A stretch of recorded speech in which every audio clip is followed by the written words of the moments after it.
فلتر ما نزلش قبل كده على اليوتيوب اصلا، جمدان. تاني فلتر، بص الجمدان يا صاحبي، بضغطه واحده انت بتخلي صورتك جمدان. طب بص كده الفلتر اللي بعده منه، بص فلاتر مختلفه عن اي فلاتر نزلت على اليوتيوب، مش على قناتي بس. حرفيا يا جدعان انا ما عادش شايف حد على اليوتيوب بينزل فلاتر اصلا غيري، يعني بفضل الله كده انا مستمر معاكم بسبب التفاعل بتاعها. فانت يا صاحبي لو ما بتعملش لايك للفيديو ده قسما بالله يعني يا عم اعمل لايك، انا جايب لك فلاتر جامده، يعني انت بضغطه واحده بس كده هتخلي صورتك جمدان. كمان جايب لك مفاجاه في الفيديو ده. طب ايه هي المفاجاه؟ المفاجاه اللي انا جايب لك نسخه لايت روم اللي انا بستخدمها شخصيا في اللينك اللي في الباي او فاول تعليق. عاوز حاجه تاني؟ النسخه اللي بص اللي في كل فيديو تطلب مني اكتر من 100 تعليق عاوزين النسخه اللي معاك، انا جبت لك النسخه وجايب لك 40 فلتر لايت روم جمدان. بص يا صاحبي الفلاتر اللي عندك مش هقول لك امسحها، سيب الفلاتر وضيف عليها ال 40 فلتر دول، وكل ما بنزل فلاتر جامده ضيف عليها الفلاتر دي. حرفيا فلاتر النهارده هتكون مختلفه جدا عن اي فلاتر نزلتها قبل كده على القناه، لان الفلاتر دي متسميه باسم القناه اديت احمد محمد، فانت هتشوف جمدان. كل اللي انا عايزه منك عايزك تعمل لايك وتعليق عشان التعليق بتاعك يظهر معانا زي ما انت شايف كده، ولو انت عايز تعليقك يظهر هتعمل التعليق بتاعك، تقول لي عاش يا عم، تقول لي اي حاجه يا عم، وتعمل لايك للفيديو ده، وعايزكم تشيروا الفيديو عشان ما نطولش في المقدمه اكتر من كده. يلا بينا على الشرح.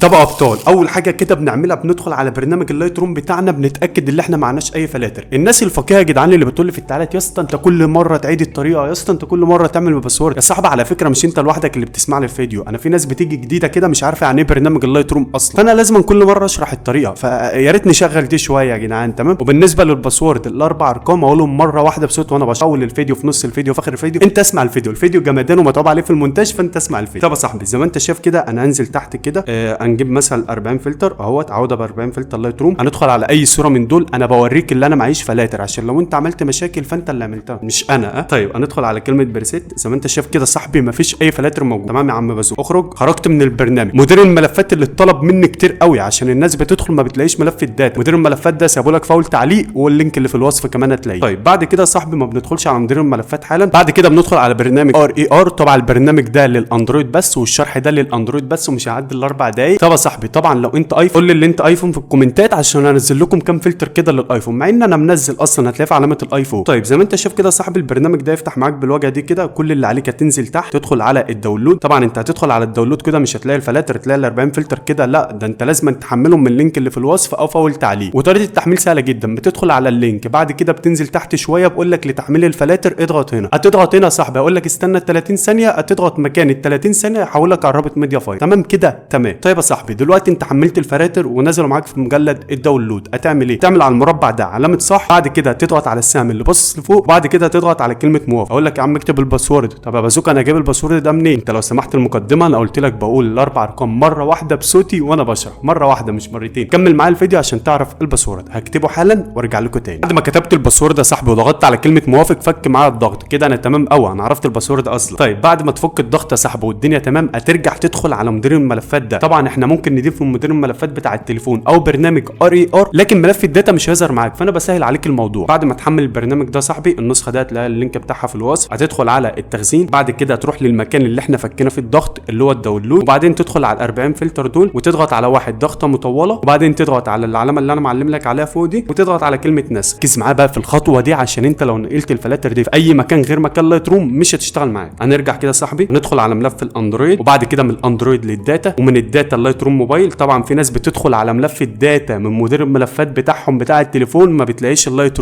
روم موجود وكل حاجه اهو عشان انا بستخدم مدير الملفات ده، ولو حصل معاك اي مشكله ابعت لي على الانست. طب يا صاحبي هندخل على مدير الملفات، فايل اول واحده فوق اللي هي زرارات كتير، بروفايلز ستينج يوزر ستايل. اول ما توصل هنا يا رايق اعرف ان انت ماشي معايا تمام. كل اللي عليك هتبدا تضغط على كلمه لاس، هتبدا الفلاتر تتضاف معاك كده زي ما انت شايف. لو انت ما عملتش لايك لاخوك اعمل لايك واشترك في القناه، وانت لو ما شفتش الفيديو اللي في علامه الاي ده صاحبي فانت فايتك نص عمرك. انت هتحول الصوره بتاعتك من صوره عاديه لصوره احترافيه زي ما انت شايف كده. طيب الفلاتر اتضافت يا صاحبي والدنيا تمام. كل اللي عليك يا صاحبي هتخرج من اي ملفات انت كنت داخل عليها، حتى برنامج اللايت روم لازم تخرج منه. بعد كده هترجع تاني على برنامج اللايت روم. بعد ما تفتح برنامج لايت روم كده يا صاحبي قبل اي حاجه الباسورد بتاعنا يكون 1525، قلت لك الباسورد مره واحده اهو. طيب بعد كده ندخل على 40 فلتر عشان نتاكد ان الفلاتر اتضافت معانا، وبعد كده ندخل على مثلا الصوره دي كده عشان نجرب الفلاتر الجمدان بتاعتنا. هنضغط على كلمه بريسيت يا صاحبي صاحبي بعد ما تضغط على كلمه بريسيت هتلاقي معاك كده 40 فلتر. اول حاجه ايديت احمد محمد، اول فلتر ما نزلش قبل كده على اليوتيوب اصلا، جمدان. تاني فلتر بص الجمدان يا صاحبي، بضغطه واحده انت بتخلي صورتك جمدان. طب بص كده الفلتر اللي بعده منه، بص فلاتر مختلفه عن اي فلاتر نزلت على اليوتيوب مش على قناتي بس. بص يا صاحبي فلتر الاورنج، شايف الفلاتر عامله ازاي؟ كل ده صاحبي وقدفهم دفعه واحده بس، يعني انت كده تمام قوي. وطبعا بالنسبه للباسورد انا قلت بصوت وانا بشرح، وزي ما انتم شايفين الفلاتر جامده. فصاحبي عشان ما تقولش في الشرح، انا عايزك تعمل لايك للفيديو دوت وتقول لي في التعليقات عايزين شروحات عن ايه الفتره اللي جايه، ويا رب ما يكونش الشرح ممل. انا حاسس ان انا اتكلمت بسرعه في الفيديو دوت، لو انا لخصت الدنيا معاكم. ولو ما عرفتش الباسورد ارجع واسمع الفيديو تاني، ويا رب تكونوا استفدتوا معايا في شرح النهارده. سلام يا اخواتي، اشوفكم في شرح جديد.